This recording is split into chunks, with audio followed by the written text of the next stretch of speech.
Welcome to Newsmax TV. I'm Ashley Martella. February 6, 2011 marks the 100th birthday of President Ronald Reagan. Newsmax's special celebration of the legacy of America's beloved 40th president brought us to Moscow, where Newsmax editor and CEO Christopher Ruddy sat down with former Soviet leader Mikhail Gorbachev for an exclusive interview. Working with President Reagan in the 1980s, Mr. Gorbachev played a key role in ending the Cold War and bringing down the Iron Curtain. From 1985 to 1991, Mr. Gorbachev served as General Secretary of the Communist Party of the Soviet Union, that nation's most powerful office. He also became Russia's first elected president in 1990. Later that year, Mr. Gorbachev signed into law a Religious Freedom Act and helped shape the nation's first moves toward democracy. He was also awarded the Nobel Peace Prize for his foreign policy initiatives, including the withdrawal of Soviet forces from Afghanistan, ending their decade-long occupation. After leaving office in 1991, he founded the Gorbachev Foundation. It was one of the first independent think tanks in modern Russia. Today, he continues to serve as its president. In 1999, he orchestrated the creation of the Nobel Peace Laureate Summits. That's an annual forum dedicated to discussing problems facing the world. During his time leading the Soviet Union, Mr. Gorbachev met with President Reagan many times, and their mutual respect helped forge a lasting peace. In 1992, former President Reagan personally presented General Secretary Gorbachev with the first ever Ronald Reagan Freedom Award. So, in the lead up to February 6, 2011, the day Ronald Reagan would have been 100, we asked Mikhail Gorbachev, a person uniquely qualified, to comment on their relationship and legacy. Mr. President, thank you for joining Newsmax today. We're here to celebrate the 100th birthday of Ronald Reagan and to commemorate what you and President Reagan did to bring peace to the world and to help shape the modern world we live in. I was here in Russia about over 20 years ago. You were General Secretary in 1988. And I am simply amazed by the transformation, the energy, the new life here in Russia. When you started the process of Perestroika, did you envision this transformation? Well, first of all, thank you for your initiative. For this interview, I am very pleased to be able to talk about and to recall President Reagan. He was a great president with whom we started working.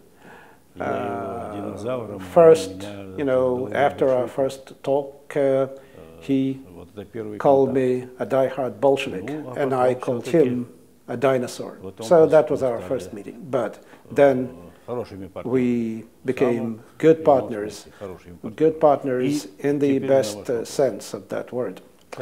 Now, answering your question, certainly Perestroika, the process of change in a country like ours, involved changing, modernizing all spheres of life in our society. And there is no person, no scientist, no genius who could have envisioned, predicted everything that was to happen. Of course not. But in our main choices, we were right. We did all we could in order to put an end to the totalitarian regime, to put an end to the Stalinist system. Of course, this is still not over, but we were able to give people freedom, of movement, freedom of speech, freedom of assembly, freedom of religion, all of those freedoms that our people had lacked. So a lot has been done. Now, where are we now? We are in the process of transition, in the process of democratic transition, and I think that we are halfway down that road. And so when you in America criticize us, don't forget that we are just halfway.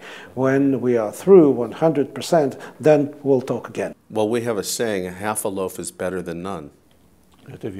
That's correct. That's true.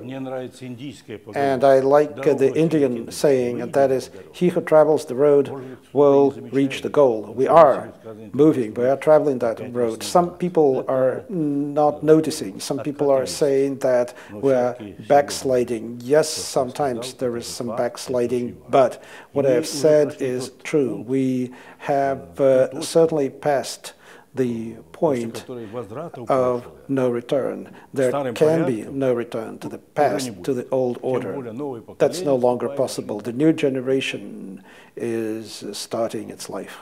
You once mentioned that it took great pain to accomplish these changes. I think the pain starts to unfold at Geneva. When you met President Reagan, you were the new General Secretary. He had been president for 5 years. There had been no real negotiations with the then Soviets. You two come together. You mentioned earlier you thought he was a dinosaur. He thought you were a hardline communist. What I want to explore is how human relations, how your personalities, your sense of humor between you and Reagan helped to overcome these differences and build trust. Well, those were the first steps. The first steps are always difficult in whatever one is doing.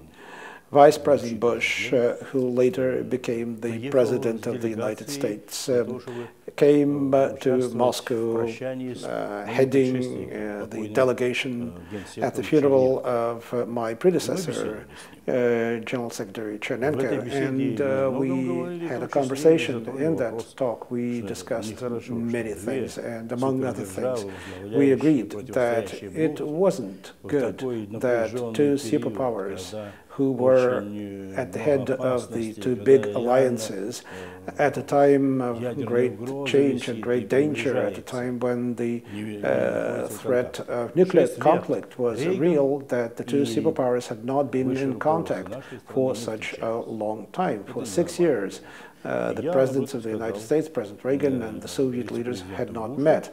And I said so to Vice President Bush, and I said to him that I was hoping that we would be meeting soon with the president, and he reacted positively to that, and that started a process. And I must tell you, there were quite a few opponents, those who objected to President Reagan's desire to meet. So far as I'm concerned, the entire Politburo was in favor of such a meeting. But so far as President Reagan is concerned, many people were discouraging him from the meeting. Secretary of Defense Caspar Weinberger wrote him a personal letter, actually persuading him not to go to that meeting, and then that letter was leaked to the media. So there was a lot of resistance, but nevertheless President Reagan decided. Of course, there was perhaps an element of some playing for the public to show that, well, this is a difficult decision, but we are doing it. But anyway, the meeting happened, and it was quite an interesting summit. We had 2 days. And during that first meeting, after which I told you what happened, after the first one-on-one meeting, my delegation asked me what was my impression, and I did say to them, he's not just conservative, he's a dinosaur. And a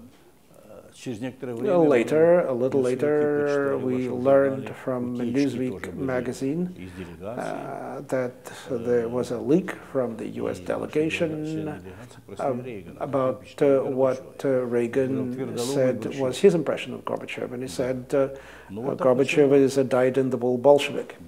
So that is how it all started. The discussions were dramatic and sometimes harsh, with recriminations. Of course, it was all dignified, but nevertheless sometimes harsh, as I said. But 2 days later, we agreed and signed a joint statement that reflected the results of the meeting, and that joint statement contained the words that I think are still of enormous importance.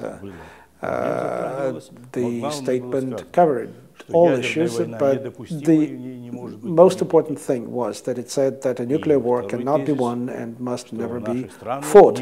And secondly, that our two nations, neither of our two nations will seek military superiority over the other side. I think that we're not yet there. Nuclear weapons still exist, but our two nations are working on reducing them and ultimately abolishing them. But nevertheless, there is still an arms race in the world, and I'm concerned about that. I see that today conventional weapons are powerful enough to be extremely dangerous, and therefore we need a real end of the arms race, because our two countries actually set the example and others follow. You and President Reagan shared this unique dream to completely abolish nuclear weapons. I'm sure in the old Soviet Union there was not strong support for that, and we know even that Thatcher and Mitterrand strongly opposed President Reagan's idea. I think they thought he was a little crazy for even suggesting this. Why do you think both you and the President had such a strong feeling about the total destruction of nuclear warheads? Ну, знаете, высказывали критические замечания. Well, yes, they did make critical remarks, particularly Margaret Thatcher after Reykjavik. He said, "Another Reykjavik, I will not survive." She said, and you know, they also were critical of, let's say, German unification, but at the critical moment when the time came to sign the treaty, including the Treaty on German Unification, they did sign it, and on all kinds of issues. On the nuclear issue, too, they had things to say. I think that mostly those people, the people in those countries, are responsible enough to understand that having nuclear weapons is dangerous, because you also become a target for the other side's nuclear weapons, particularly in Europe. Can you imagine this? A nuclear war is unacceptable. One has to be crazy to accept that possibility, and we have to point out people who believe in that possibility. I cannot support that view, and I believe that, yes, nuclear weapons are unacceptable, and we have to move toward the ultimate goal of a nuclear weapon-free world. We had the accident at Chernobyl, and it was just one unit that exploded. And a country like the Soviet Union, a big country, had difficulty coping with just that one explosion of a nuclear power unit. We spent more than 18 billion rubles at that time. Like $20 billion to address some of the consequences, but there are still consequences that remain. And let's now recall another thing. There are land-based missiles with multiple warheads. Each of those missiles contains the power of 100 Chernobyl explosions. So launching just one such missile could wipe away a small country. Our countries, of course, are big, but you know, irreparable damage would be done if this were ever to happen. This must be made impossible. We have to work hard on this. And we are living today in such a closely interconnected world. We are dependent on one another in all kinds of ways. Military security, the security against the terrorists, environmental security, the problem of natural resources that are being depleted in the world. All of these problems have to be addressed together. Look at the processes of migration that we face. These must be put under control. We need joint decisions on this. So many serious things need to be addressed. We must not act as though we are in a hospital for the insane. We have to act in a spirit of responsibility to our nations and to the world. And I hope that this process will go ahead. It will be difficult, but I'm sure it will succeed. Despite the resistance you faced on the issue and the resistance President Reagan faced, you came very close at Reykjavik to abolishing all nuclear warheads in the arsenals of the United States and the Soviet Union. But the stumbling block was missile defense, SDI. There's a perception in the West that it was SDI that changed the course of Soviet thinking about the United States, that they felt they could not compete with the West. They feared SDI. And that was one of the reasons why Perestroika began. Is that myth or is it true?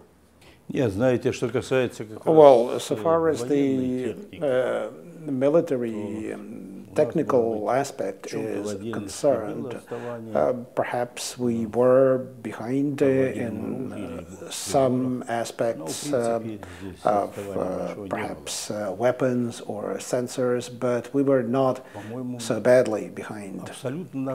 I think that our position on SDI was actually quite logical and normal. We agreed that we would be reducing 50% of the nuclear arsenals.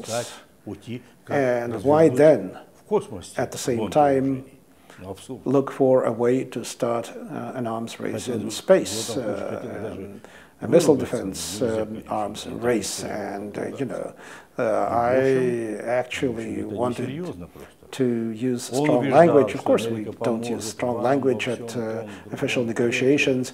But anyway, I conveyed my position. President Reagan said that we would be ready to help you, to share with you this technology, etc. I objected. I said that, if you wanted us to perhaps buy more of American wheat to help your farmers, I might agree. But this is an issue where I cannot agree to a new arms race. President Reagan, however, liked the program. It was his pet project, perhaps his favorite girl, so to say. He wanted SDI. It seemed a little strange to me. Many people said that such defense is probably unrealistic. Anyway, we've been living in the world for more than 20 years now. After this, there is a lot that is flying in orbit in outer space, but I believe that we must do everything to make sure that space is not an arena of the arms race, because I think that if it became an arena for an arms race, that would be irresponsible. It would be more difficult to verify things, to control things there. Reagan liked perhaps the movie, the Star Wars movie, but I think that, as president, he should have understood that it's not the movies, that we must not make ourselves hostage to mistakes. And I think I was right on this issue, and I did say that we could respond, that we were watching, of course, what was happening in the US. We were thinking about how we might respond, and we were preparing a response, and I said that this would be a response that would be less costly and at the same time successful, and I was not bluffing.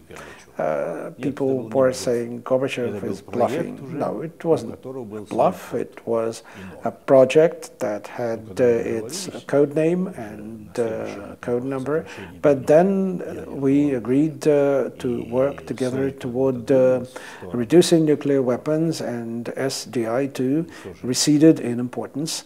And we were happy that we were moving in the right direction, and we agreed to continue to work in that direction. This was a difficult work, dangerous also. Everyone was worried about one side overtaking the others or taking the lead in the arms race. But, the weapons that we had at that time, in the 1980s and in the second half of the 1980s, those missiles, only a small portion of those missiles would have been enough to kill all life on Earth.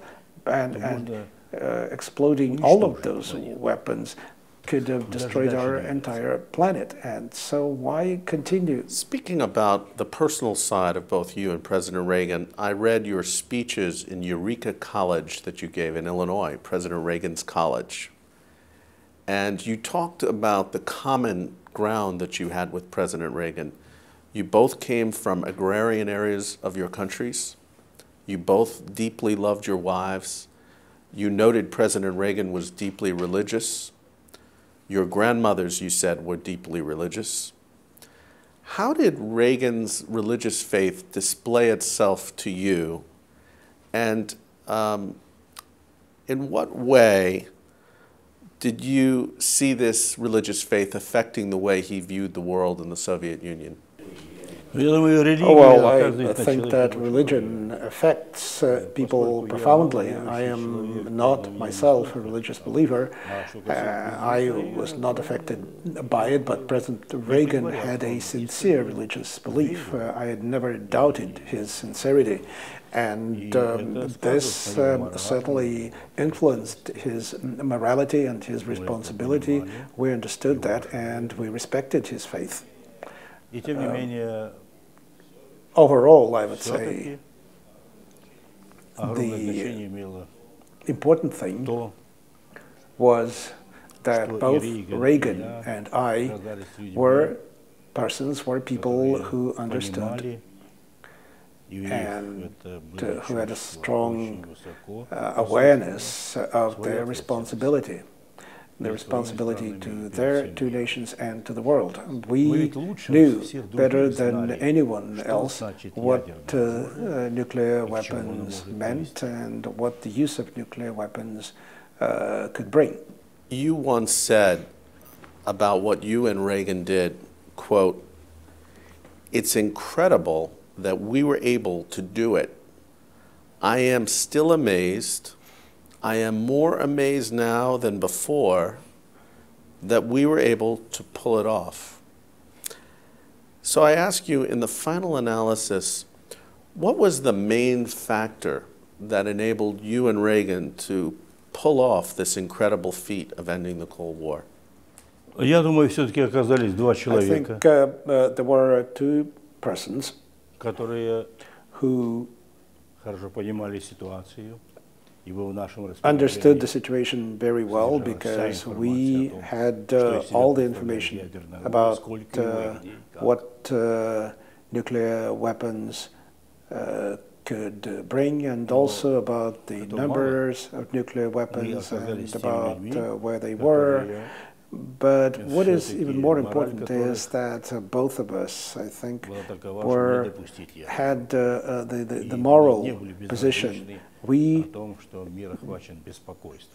objected to the existence of nuclear weapons. We understood that the world, the entire world, is very alarmed at the existence of nuclear weapons. And I think that it was perhaps a stroke of luck that two such persons worked together.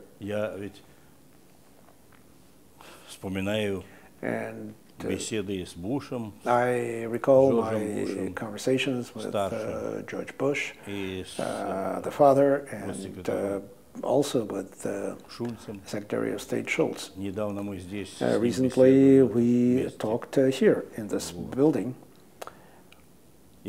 and recalled the old times. And I asked George Schultz at that time whether there was another person other than Ronald Reagan who could have assumed that kind of responsibility, transcending all obstacles and reaching agreement with us based on the interests of all mankind. He said, "No, I don't think there was a person at that time other than Ronald Reagan. I accept that. But I can tell you also Reagan perhaps couldn't have done what he did, even though his role was decisive. But I believe that the role of George Shultz was also very important. The Secretary of State, it was the two of them working together. This was really crucial. So these things sometimes happen at some point in time. The people shouldering this kind of responsibility converge. I can tell you that at that time, many people throughout the world thought of Reagan in terms of, he called our country an evil empire, and he was regarded as a hawk, as a political hawk. And nevertheless, we were able to transcend that and to go beyond that, to meet each other halfway. I think that we can be proud of that. We must pay tribute to President Reagan, to Ronald Reagan. He was a great man. While I'm alive, I am proud of what we did together with him, because that also opened the way to continue moving toward reducing and abolishing nuclear weapons. And it generally opened the door to a new kind of cooperation in the world and to end the Cold War. I think that the final nail in the coffin of this terrible Cold War was driven by George Bush and I at Malta, but without what Reagan and I did together, I think that perhaps would not have happened. You mentioned that the two presidents seem to be working together, the United States and Russia, but the latest revelations from the WikiLeaks is it's not just language, that the U.S. government has actually begun drawing up plans to protect Eastern Europe and Poland from an invasion from Russia, possibly. Do you see this as a sign that's not good and potentially the beginning of a possible new Cold War?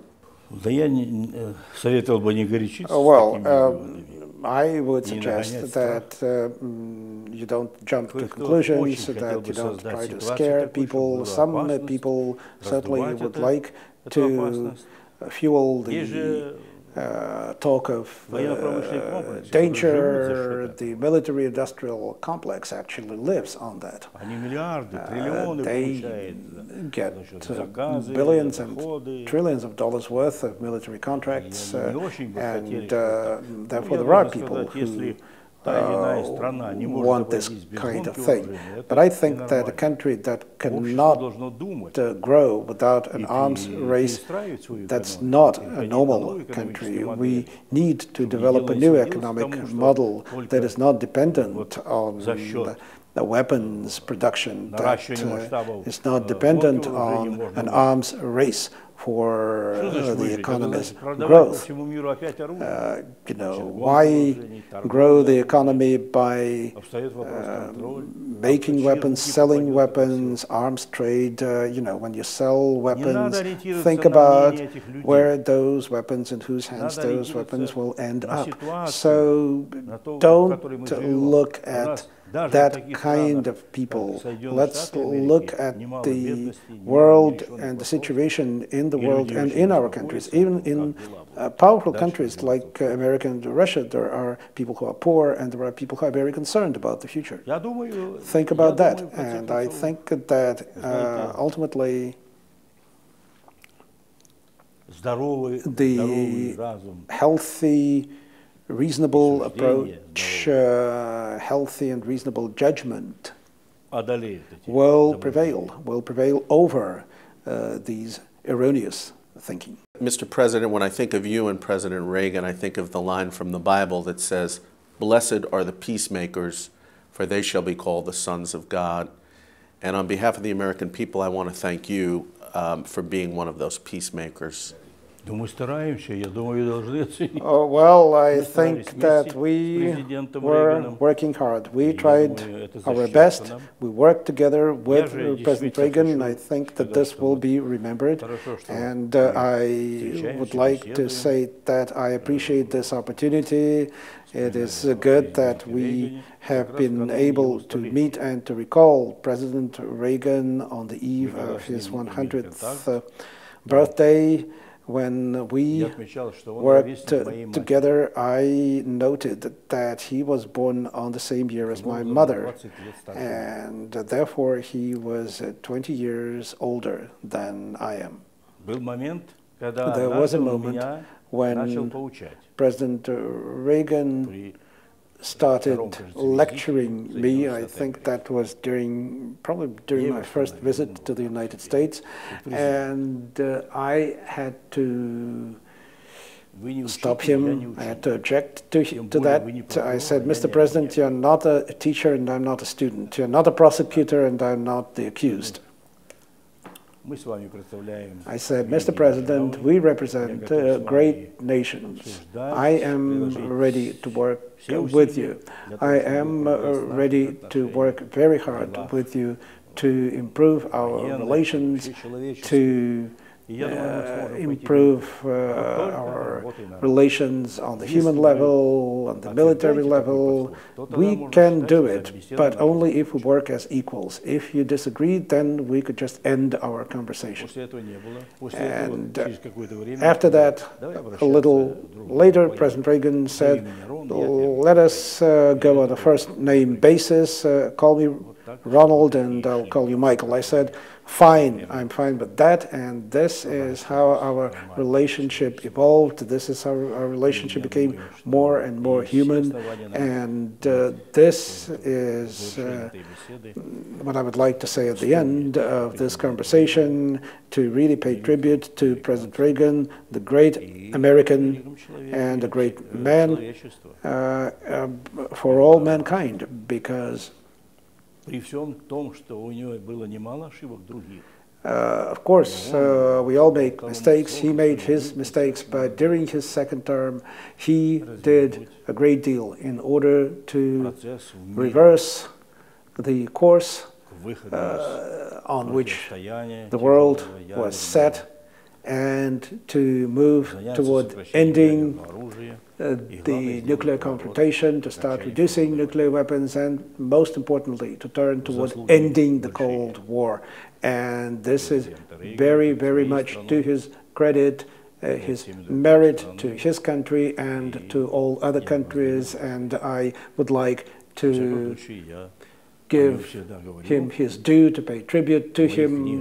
Whenever I talk about him, I do that. He is important in my books and my memoirs. Many people are aware of my attitude toward Ronald Reagan. It is still the same as it was years ago. Thank you. That was Newsmax's Christopher Ruddy with former Soviet leader Mikhail Gorbachev in Moscow. Please make sure you read the detailed account of our exclusive interview with Mr. Gorbachev in the Reagan at 100 edition of Newsmax magazine. This special edition also includes a cover story on President Reagan by renowned historian Douglas Brinkley. To make sure you register for a free copy of this special edition, go to www.newsmax.com/Reagan100 for more information. Thank you for joining us on Newsmax TV. I'm Ashley Martella.